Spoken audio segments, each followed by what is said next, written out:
State का question paper है। हम इसके क्वेश्चन जो है कुछ क्वेश्चन पिछली वीडियो में हमने डिस्कस किए थे। ठीक है, आगे के क्वेश्चन डिस्कस करेंगे। 110 तक के क्वेश्चन हमने डिस्कस कर लिए थे। तो यहाँ पे क्वेश्चन नंबर 111 पे आते हैं। इसमें कहा है कि मैक्रोज आर रन और एग्जीक्यूटेड फ्रॉम मेन्यू। ठीक है, तो देखो ये जो ऑप्शन दिए गए हैं ये एमएस ऑफिस का क्वेश्चन है और एमएस ऑफिस 2003 वाले वर्जन के अकॉर्डिंग दिए गए हैं। पेपर है ये एचटेट का हमारा 2013-14 का वाला। ठीक है, अभी जो लेटेस्ट आ रहे हैं इसके बाद जो क्वेश्चंस आए हैं वो हमारे पास एमएस ऑफिस 2007 के आ रहे हैं।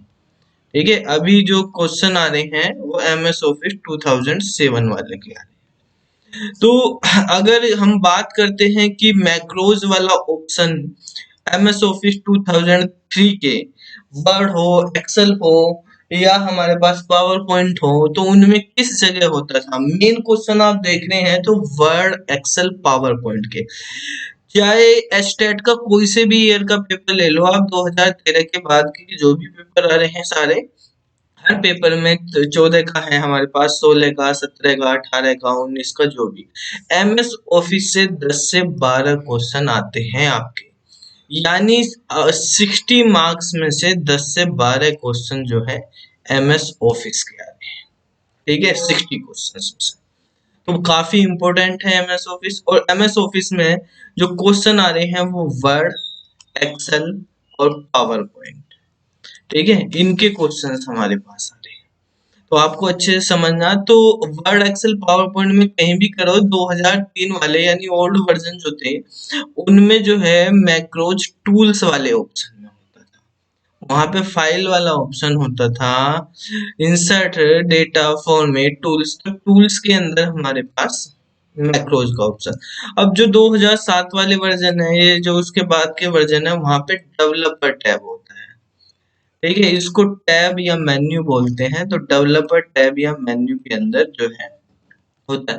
देखो बेसिकली अगर हम डेवलपर टैब की भी बात करें तो डेवलपर टैब जो है बाय डिफॉल्ट इनेबल नहीं होता, उसको ऑफिस बटन से इनेबल करना पड़ता है। ठीक है, बाय डिफॉल्ट 7 ही टैब रहते हैं वर्ड, एक्सेल, पावर पॉइंट में। आपको उनमें से फिर है ना डेवलपर को इनेबल करना पड़ता है, उसमें मैक्रोज होते हैं। वर्ड के अंदर जो है व्यू में भी जाके आप देख सकते हैं मैक्रोज, लेकिन मैक्रो क्रिएट करने हैं फिर आप डेवलपर से करते हैं। एक्सेल के अंदर आपके पास मेन काम मैक्रो का एक्सेल में होता है और वो जो है डेवलपर टैब से होता है। तो जब यहाँ पे कोई ऑप्शन नहीं दिया तो हमें एक्सेल के अकॉर्डिंग यूज करने हैं। तो इसमें तो आंसर हो जाएगा हमारा ए। 112 नंबर क्वेश्चन है। इसमें कहा ये डेटा स्ट्रक्चर से डीएस का क्वेश्चन है हमारा। इसमें कहा है कि इंसर्शन और डिलीशन वो एक ही एंड पे होता है और उस एंड को बोलते हैं टॉप। तो ऐसी कौन सी डेटा स्ट्रक्चर है इनमें से जिसपे इंसर्शन और डिलीशन केवल एक ही एंड से होता है, टॉप से? तो वो होता है स्टैक। स्टैक में वन एंड ही ओपन होता है, लीफो पे काम करता है, लास्ट इन फर्स्ट आउट पे, और जो है हमारे पास इंसर्शन डिलीशन दोनों टॉप से होते हैं। ठीक है, 113 नंबर क्वेश्चन है। इसमें कहा कि नंबर लिस्ट जो है वो क्रिएट करी जा सकती है किसके through? Number list can be created by. तो नंबर देखो, जो ये हमारे पास HTML का क्वेश्चन है। ठीक है, तो HTML के अंदर जब हम नंबर लिस्ट क्रिएट करते हैं तो बेसिकली लिस्ट तो वैसे हमारे पास होती है, एक नंबर लिस्ट होती है जिसको हम ऑर्डर्ड लिस्ट भी बोलते हैं, एक अनऑर्डर्ड लिस्ट होती है जिसमें बुलेट लगाते हैं, और एक हमारे पास डिस्क्रिप्शन लिस्ट होती है जो DL से यूज होती है। तो ऑर्डर लिस्ट को हम OL, ऑर्डर लिस्ट यानी नंबर लिस्ट OL से, अनऑर्डर्ड को UL से, और इनके एलिमेंट होते हैं जो OL और UL के, वो होते हैं LI यानी लिस्ट आइटम। ठीक है, हमारे पास जब लिस्ट हम यूज करते हैं तो लिस्ट के जो टैग हैं OL, UL, ठीक है, LI, ये हमारे पास मेन है, ऑर्डर्ड और अनऑर्डर्ड मेन का यूज। जब डिस्क्रिप्शन करते हैं तो DL, DD और DT, इनका हम यूज करते हैं। पहले DL आता है, फिर DT आता है, फिर DT आता है तीसरे नंबर पे। ठीक है, तो इस ऑर्डर में ये लिखे जाते हैं। तो ये हमारे 6 टैग हैं मेनली जो लिस्ट में यूज करे जाते हैं। 114 नंबर क्वेश्चन, ये डायरेक्ट 2NF की डेफिनेशन लिखी हुई है, यानी सेकंड नॉर्मल फॉर्म की। सेकंड नॉर्मल फॉर्म की डेफिनेशन ही होती है कि कोई भी नोन की एट्रीब्यूट जो होता है वो फंक्शनली डिपेंडेंट होता है प्राइमरी की पर। तो ऐसा रिलेशन जो है हमारा सेकंड नॉर्मल फॉर्म में होता है। 115 नंबर क्वेश्चन है, उसमें माइक्रो प्रोसेसर बेस्ड कंप्यूटर कब स्टार्ट हुए, कौन सी जनरेशन में। तो जनरेशन के क्वेश्चन भी आपके इम्पोर्टेंट है, बेसिक फंडामेंटल कंप्यूटर का क्वेश्चन है। तो देखो बेसिक कंप्यूटर में जैसे आपको जनरेशन के बारे में पता होना चाहिए। अभी तक नॉर्मली हम first generation, second generation, third generation, fourth generation और फिफ्थ जनरेशन जो करंटली चल रही है। फर्स्ट जनरेशन में जो प्रोसेसिंग यूनिट होती थी वो वैक्यूम ट्यूब होती थी। सेकंड जनरेशन जो आई उसमें हम ट्रांजिस्टर यूज करते थे। थर्ड जनरेशन जो है, थर्ड जनरेशन में हम यूज करते थे जो है IC, integrated circuit. Fourth generation में माइक्रो प्रोसेसर, ठीक है, जो नॉर्मली हम कंप्यूटर यूज कर रहे हैं वहां पे। और जब आर्टिफिशियल इंटेलिजेंस जो एआई है वो फिफ्थ जनरेशन के। जैसे आप लेंस कार्ड से अगर चश्मा ऑर्डर करते हो तो देखते हो वो घर पे बैठ के आपका फेस को देख के ही बता देता है किस साइज का कैसा चश्मा, कौन से लेंस लगेंगे, आप देख लेते हो वहीं से बता देता है। तो आर्टिफिशियल इंटेलिजेंस, ठीक है। आपको वेबसाइट बनाने के लिए wix.com वेबसाइट है एक, वहां से आप टेम्पलेट के थ्रू बना लेते हैं, आर्टिफिशियल इंटेलिजेंस का यूज होता है। रोबोटिक्स बनते हैं, आर्टिफिशियल इंटेलिजेंस का यूज होता है। तो ये जो है इनमें टेक्निक जो यूज हो रही है वो एआई ये फिफ्थ जनरेशन के लिए है। 116 नंबर क्वेश्चन है, इसमें कहा है यूनिवर्सल गेट कौन सा है। डिजिटल इलेक्ट्रॉनिक्स का क्वेश्चन है। तो यूनिवर्सल गेट बेसिकली हमारे पास एक नोर और नैंड गेट जो होते हैं वो यूनिवर्सल गेट होते हैं। तो नोर गेट यहाँ पर यूनिवर्सल गेट है, ठीक है। नोर गेट और नैंड गेट, ये दो गेट जो है यूनिवर्सल गेट है। जैसे मल्टीप्लेक्सर होता है वो यूनिवर्सल सर्किट होता है।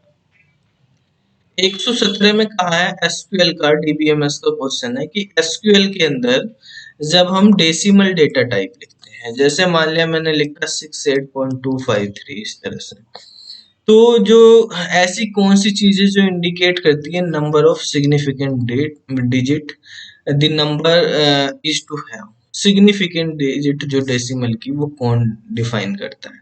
तो उसको हम बोलते हैं बेसिकली, हमारे पास एक होता है इसमें प्रीसिशन, ठीक है। तो प्रीसिशन के थ्रू हम सिग्निफिकेंट डिजिट जितनी हमें यूज करनी है, इसके अंदर कितनी डिजिट का हमारे पास डेसिमल नंबर होगा वो प्रीसिशन से हम डिफाइन करते हैं, ठीक है। अब नेक्स्ट क्वेश्चन है 128 नंबर, इसमें कहा the number of attribute in a relation is called, ठीक है। ये भी डीबीएमएस का क्वेश्चन है। तो रिलेशन जो है बेसिकली हम टेबल को बोलते हैं, ठीक है। और टेबल में रो होती हैं और कॉलम्स होते हैं, ठीक है। ऐसे ही रिलेशन की टर्म में जब हम यूज कर रहे हैं तो रो को हम बोलते हैं टपल और कॉलम को बोलते हैं हम बेसिकली एट्रीब्यूट, ठीक है। तो यहाँ पे पूछा कि number of attribute, number of attribute या नंबर ऑफ कॉलम कुछ भी, तो जितने नंबर ऑफ एट्रीब्यूट्स होते हैं किसी रिलेशन में वो उसकी रिलेशन की डिग्री कहलाती है, ठीक है। और अगर नंबर ऑफ टपल की बात आए तो उसको कार्डिनलिटी बोलते हैं। तो यहाँ पर हमारे पास ऑप्शन जो है हमारा ए सही हो जाएगा, डिग्री, ठीक है। इसके बाद है is not a type of formatting in MS word. MS word में जब हम फॉर्मेटिंग करते हैं तो इनमें से किस टाइप की फॉर्मेटिंग नहीं होती। तो बेसिकली कैरेक्टर फॉर्मेटिंग की जा सकती है, ठीक है। कैरेक्टर फॉर्मेटिंग, कैरेक्टर का साइज बड़ा करना, कैरेक्टर के बीच में स्पेसिंग रखनी, कम करनी, स्पेसिंग नैरो करनी या एक्सपेंड करनी, ठीक है। तो कैरेक्टर की फॉर्मेटिंग भी की जा सकती है। पूरे डॉक्यूमेंट की फॉर्मेटिंग कर सकते हैं हम, हेडर फुटर लगाते हैं, डॉक्यूमेंट फॉर्मेटिंग होती है, ठीक है। वाटरमार्क लगाते हैं, डॉक्यूमेंट फॉर्मेटिंग होती है, पूरे डॉक्यूमेंट पे भी, किसी पर्टिकुलर पैराग्राफ पे भी कर सकते हैं। लाइन फॉर्मेटिंग का ऑप्शन नहीं होता है, ठीक है। लाइन फॉर्मेटिंग इंडिविजुअल लाइन जो होगी अगर लिखेंगे उसमें एंटर कर दे तो वो पैराग्राफ ही बन जाता है। और पैराग्राफ के अंदर जो इंडिविजुअल लाइन है उस पर फॉर्मेटिंग नहीं करेंगे, वो हमारे पास जो है पैराग्राफ फॉर्मेटिंग लाइन सेलेक्ट करके कि आप कहने लगो मैंने बोल्ड कर दिया, ठीक है, तो वो बेसिकली हमारे पास कैरेक्टर फॉर्मेटिंग में ही आएगा। 120 नंबर क्वेश्चन में कहा कौन सी कमांड है जो हमें वर्चुअल टेबल गिफ्ट देती है, यानी वर्चुअल टेबल किस कमांड से हम वर्चुअल टेबल जनरेट कर सकते हैं, ले सकते हैं या सेलेक्ट कर सकते हैं। वर्चुअल टेबल क्या है, बेसिकली इसमें कोई वो नहीं होता, ये नॉर्मल टेबल की तरह ऑपरेट होती है, लेकिन उसका एक्चुअल डेटा नहीं, वो एक या एक से ज्यादा टेबल से डेटा निकालता है। यानी जब हम सेलेक्ट का वो करते हैं तो सेलेक्ट करने के बाद हमारे पास टेबल बन के आती है, जो जिसको हम व्यू बोलते हैं। उस पर ऑपरेशन तो हम परफॉर्म कर सकते हैं, ठीक है, लेकिन वो एक्चुअल टेबल में रिफ्लेक्ट नहीं होंगे, ठीक है, प्रैक्टिस के लिए हम, तो उसको हम व्यू बोलते हैं, व्यू को ही हम वर्चुअल टेबल बोलते हैं वहां पे। तो इसका आंसर हो जाएगा सी, क्रिएट व्यू। क्रिएट व्यू से हम एक वर्चुअल टेबल क्रिएट कर सकते हैं। 121 नंबर क्वेश्चन है HTML का कि हमारे पास कौन सा टैग यूज होता है कमेंट ऐड करने के लिए। तो कमेंट ऐड करने के लिए हम ये टैग यूज करते हैं इस तरह से, एंगल ब्रैकेट लगाएंगे, एक्सप्लेनेशन माइनस माइनस, यहाँ से कमेंट ऐड हो जाएंगे, फिर कंटेंट लिखेंगे, कमेंट को बंद करना तो इस तरह से बंद करें। तो ये वाला ऑप्शन हमारा ए वाले में दिया हुआ है, एक्सप्लेनेशन साइन और माइनस माइनस, ठीक है, तो ए वाला आंसर करेक्ट हो जाएगा। 122 नंबर क्वेश्चन में कहा है कि A operates at the highest level of network abstraction, ठीक है, नेटवर्क एब्स्ट्रैक्शन मतलब वही है कि हाइडिंग द कॉम्प्लेक्सिटी, ठीक है, जो अनरिलेटेड चीज है यूजर के लिए वो शो ना करे, उनको हाइड कर ले हम। तो बेसिकली हमारे पास जो नेटवर्किंग में हमारे पास नेटवर्क मॉडल जो बनता है, तो उसमें जो ऑपरेट होती है हाईएस्ट लेयर पे, तो वो होता है गेटवे, ठीक है, तो जो डिफरेंट नेटवर्क को कनेक्ट करता है उसमें यूजर का कोई रोल नहीं होता, जो हमारे पास सर्विस प्रोवाइडर है जहाँ से आप कनेक्शन वहाँ पे यूज कर लेते हैं गेटवे का, आप तो राउटर यूज कर लेते हैं, फिर इंटरनली हमारे पास मल्टीपल ब्रिज या रिपीटर हम यूज कर लेते हैं। तो हाईएस्ट लेयर पे जो यूज होता है वो होता है गेटवे, तो ए इसका आंसर हो जाएगा। GUI का मतलब क्या होता है, ग्राफिकल यूजर इंटरफेस, तो ये टर्म जो है हार्डवेयर के रेस्पेक्ट में यूज तो करी नहीं जाती, ये बेसिकली सॉफ्टवेयर इंटरफेस होता है एक GUI, कोई लैंग्वेज इंटरप्रेटर भी नहीं है। ऑपरेटिंग सिस्टम सॉफ्टवेयर का ही पार्ट है, GUI ऑपरेटिंग सिस्टम भी होते हैं, GUI कोई भी सॉफ्टवेयर हो सकता है, जैसे MS ऑफिस भी है, ठीक है, ऑपरेटिंग सिस्टम भी है, विंडोज भी है, तो ऑपरेटिंग सिस्टम भी हो सकते हैं, नॉर्मल ये एक सॉफ्टवेयर का इंटरफेस होता है, तो सी वाला आंसर। 124 नंबर क्वेश्चन में कहा है कि जब हम क्रिएट टेबल की क्वेरी लगाते हैं SQL में, तो कम से कम मिनिमम कितने कॉलम हमें देने होंगे। तो आप एक कॉलम भी देंगे तो टेबल बन जाएगी आपकी, तो मिनिमम 1 तो देने ही पड़ेंगे, अगर एक भी नहीं दोगे तो टेबल ही कहाँ की रहेगी, ठीक है, तो मिनिमम 1 कॉलम देना मैंडेटरी।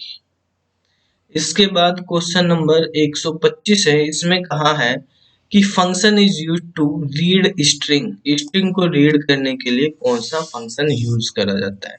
क्वेश्चन आपको ये भी पहचानना किस सब्जेक्ट से रिलेटेड है, उसको क्वेश्चन को देख के ऑप्शन को देख के आप समझ सकते हैं कि किस सब्जेक्ट का है, कौन से टॉपिक का है। तो ये C++ से लिया हुआ क्वेश्चन, क्योंकि आप देख रहे हैं गेट CH वगैरह, गेट्स वगैरह ये वहीं पे यूज होते हैं। तो गेट CH कैरेक्टर को रीड करने के लिए यूज करा जाता है, गेट्स जो है ये स्ट्रिंग को रीड करने के लिए यूज करा जाता है, तो आंसर हमारे पास करेक्ट होगा D, ठीक है, गेट्स। इसके बाद 126 में कहा है कि जो रिक्वेस्टेड फाइल है यूज्ड बाय द वेब, जैसे मान लिया हमने एक वेबसाइट ओपन करी, वेबसाइट पे कुछ इमेज हमने ओपन की है या कोई फाइल हमने ओपन की है, तो वो फाइल जो है ब्राउजर में स्टोर हो जाती है, तो वो ब्राउजर की कौन सी मेमोरी में हो जाती है उसको पूछा है। तो ब्राउजर में कैसे मेमोरी होती है, बेसिकली हम कहते हैं ना कि कैच को डिलीट कर लो, अगर नया डेटा नहीं आ रहा, कैसे से उठा रहा है ब्राउजर डेटा, कभी कभी ये होता है सर्वर से चेंजेस कर दिया, लेकिन आपके क्लाइंट पर ब्राउजर पे अपडेट नहीं हुआ, क्योंकि ज्यादातर ये इमेजेस के साथ होता है, तो वो पुरानी कैसे में जो इमेजेस पड़ी होती हैं उनको रिलोड करता रहता है।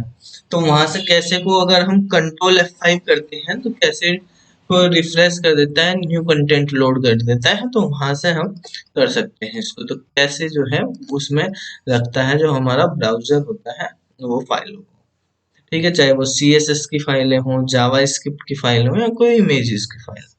127 नंबर क्वेश्चन है, इसमें कहा है generation of computer was the first to store instruction in their own memory. ऐसी कौन सी जनरेशन के कंप्यूटर थे, ठीक है, जिसमें मेमोरी का यूज हुआ। शुरू में जो हमारे कंप्यूटर यूज होते थे उनमें मेमोरी थी, यूनिवाक, इनाक, एडवोक, ठीक है, उनमें जो है मेमोरी नहीं यूज होती थी। मेमोरी का कॉन्सेप्ट एडवर्क जो हमने बनाया, बेसिकली जॉन वॉन न्यूमन ने मेमोरी का कॉन्सेप्ट दिया था सबसे पहले। आपने ऑपरेटिंग सिस्टम में पढ़ा होगा, बेसिक कंप्यूटर का क्वेश्चन है, ठीक है। एडवोक कंप्यूटर बनाया था जॉन वॉन न्यूमन ने, उन्होंने ही स्टोरेज का कॉन्सेप्ट दिया था, ठीक है। तो ये जो है हमारे पास सेकंड जनरेशन के जो कंप्यूटर थे उनमें स्टार्ट हो गया था मेमोरी का कॉन्सेप्ट। तो इसका आंसर जो है ए हो जाएगा, सेकंड जनरेशन। 128 नंबर क्वेश्चन जो है सॉफ्टवेयर इंजीनियरिंग का क्वेश्चन है। इसमें कहा document act as a contract between the developer and the customer, ठीक है। तो ऐसे डॉक्यूमेंट को हम क्या बोलते हैं जिसमें एग्रीमेंट होता है डेवलपर और कस्टमर के बीच में कि ये चीजें बना के दी जाएंगी, इस टेक्नोलॉजी पे बना के दी जाएंगी, ये प्राइस होगा, ये ड्यूरेशन होगी, ये सर्विसेज होंगी, वो सारी चीजें जिस डॉक्यूमेंट में लिखी होती है उसको बोलते हैं हम SRS, यानी सॉफ्टवेयर रिक्वायरमेंट स्पेसिफिकेशन, ठीक है। तो इसका आंसर हो गया आपका सी।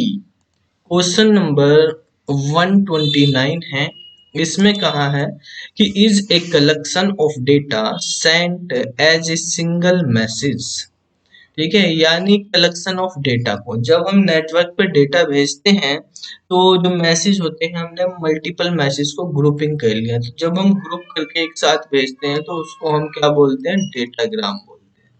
तो आंसर हो जाएगा ए। 130 में कहा है कौन सी कमांड यूज होती है, MS ऑफिस का ही क्वेश्चन है, वर्ड एक्सेल वगैरह में, वर्ड में बेसिकली पेजेस होते हैं कि आपको किसी पर्टिकुलर पेज पे जाना है तो आप कौन सी कमांड का यूज करोगे। तो हम गो टू के थ्रू जाएंगे, गो टू का यूज करेंगे और गो टू से हम किसी पर्टिकुलर जो है पेज पे जा सकते हैं, वहां पे ऑप्शन होता है पेज नंबर और आप उस पेज नंबर पे जंप कर सकते हैं, ठीक है। तो ये क्वेश्चन थे हमारे, कुछ आगे के क्वेश्चन 20 क्वेश्चन और हैं इसमें, वो हम अगली वीडियो में डिस्कस करेंगे आपके साथ। तब तक के लिए बाय। अगर आपको इसमें से किसी भी क्वेश्चन में कोई भी डाउट हो तो आप कमेंट कर सकते हैं, ठीक है। और वीडियो कैसी लगी वो भी कमेंट कर लेना, अच्छी लगी हो तो आप लाइक कर सकते हो, और कुछ समझ नहीं आया हो, बेकार लगी हो तो डिसलाइक कर सकते हैं, ठीक है। और नई वीडियो के लिए नोटिफिकेशन आप ऑन कर लेना, सब्सक्राइब कर लेना, ठीक है। तो नेक्स्ट वीडियो फिर जो है कल हम डिस्कस करेंगे, तब तक के लिए बाय।